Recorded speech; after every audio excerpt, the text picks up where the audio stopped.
காயத்ரியோட கல்யாண ஏற்பாடு ஒரு பக்கம் தடபடலாம் நடந்துகிட்டு இருக்கு. இங்க மகா இப்படி வந்து இசக்கிய தான் காயத்ரிக்கு கல்யாணம் பண்ணி வைக்கணும். இந்த கல்யாணத்த நிப்பாட்டியே ஆகணும் அப்படின்னு சொல்லிட்டு ஒரு பக்கம் அதுக்கான ஏற்பாடுலாம் பண்ணிக்கிட்டு இருக்காங்க. பைரவி ஆறுமுகத்த பிடிக்காம தான் இந்த கல்யாணமே பண்ணியிருக்கா. அதனால இப்ப ஆறுமுகத்த ஏதாவது கேஸ் போட்டு நம்ம உள்ள தள்ளணும். பைரவி முன்னாடி ஆறுமுகத்த கெட்டவனா நம்ம காமிக்கணும். அப்பதான் வந்து பைரவி முழுசா அந்த ஆறுமுகத்த வெறுப்பா. அதனால அந்த ஊர்ல யாராவது இவனுக்கு விரோதி யாராவது இருக்காங்களா அப்படின்னு சொல்லிட்டு சஞ்சய் பிளான் போடுறாங்க. ஆறுமுகத்துக்கு விரோதி யாராவது அந்த ஊர்ல இருப்பாங்க. அவன வச்சேவும் இந்த ஆறுமுகத்த அடிக்கணும் அப்படின்னு சொல்லி சஞ்சய் முடிவு பண்றாங்க. அதே மாதிரியும் அந்த சஞ்சய் கத்திய வச்சு குத்த முயற்சி பண்ணியிருக்க, கொலை முயற்சி அப்படின்னு சொல்லிட்டு கேஸ் போட்டு இங்க ஆறுமுகத்த கைது பண்றதுக்காக வீட்டுக்கு வராங்க. இல்ல ஆறுமுகம் அப்படி பண்ணவே இல்ல அப்படின்னு சொல்லிட்டு அவங்க அம்மா சொல்றாங்க. ஆறுமுகம் இருந்துகிட்டு, "நீ என்ன பழி வாங்குறதுக்காண்டி இப்படி என் மேல பொய் கேஸ் போடுற. நான் அப்படி எதுவுமே பண்ணவே இல்ல" அப்படின்னு சொல்லிட்டு ஆறுமுகம் மறுத்து பேசுறாங்க.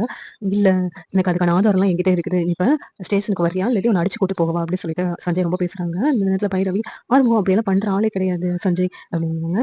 "நீ நம்பாத இவன் மோசமானவன்" அப்படின்னு சொல்லிட்டு ஆறுமுகம் அங்கிருந்து கூட்டு போறாங்க. சிவாவும் இல்ல ஆறுமுகம் அப்படிப்பட்டவன் கிடையாது அப்படின்னு சொல்லிட்டு சொல்லி பாக்குறாங்க. ஆனா சஞ்சயோட மோட்டிவ் வந்து ஆறுமுகத்தை கூட்டு போறது. அதனால ஆறுமுகத்தை அடிச்சு கூட்டு போயிடுறாங்க. இங்க மகா இருந்துகிட்டு நம்ம நினைக்காததெல்லாம் நடக்குது. இந்த காரணத்தை வச்சு எப்படி வந்து இந்த கல்யாணத்தை நிப்பாட்டணும் அப்படின்னு சொல்லி முடிவு பண்றாங்க. உடனே இசைக்கும் ரொம்ப சந்தோஷமாயிருது. "அக்கா நீ சொன்ன மாதிரி நான் காயத்ரி கல்யாணம் பண்ணேன்னா அந்த சொத்தெல்லாம் அனுபவிக்கலாம்ல. அப்பனா இந்த காரணத்தை வச்சே வந்து நம்ம கல்யாணத்தை நிப்பாட்டிடலாம்க்கா" அப்படிங்கிறாங்க. இங்க அன்னபூர்ணி ஆறுமுகத்தை கூட்டு போறதுனால அழுதுகிட்டேவும் பின்னாடியே போறாங்க. சிவா இந்த பாருயா ஆறுமுகம் இப்படியெல்லாம் பண்ணியிருக்க மாட்டாயா, இப்பவே ஏதாவது வக்கீல் பேசி நம்ம ஸ்டேஷனுக்கு போகலாம் அப்படின்னு சொல்லிட்டு கூட்டு போறாங்க. இந்த சீரியல் எப்படி நல்லா இருக்கும் நீங்க நினைக்கிறீங்கன்னு கமெண்ட் பண்ணுங்க. இந்த வீடியோ பிடிச்சிருந்தா லைக் பண்ணுங்க, ஷேர் பண்ணுங்க, சப்ஸ்கிரைப் பண்ணுங்க. தேங்க்யூ.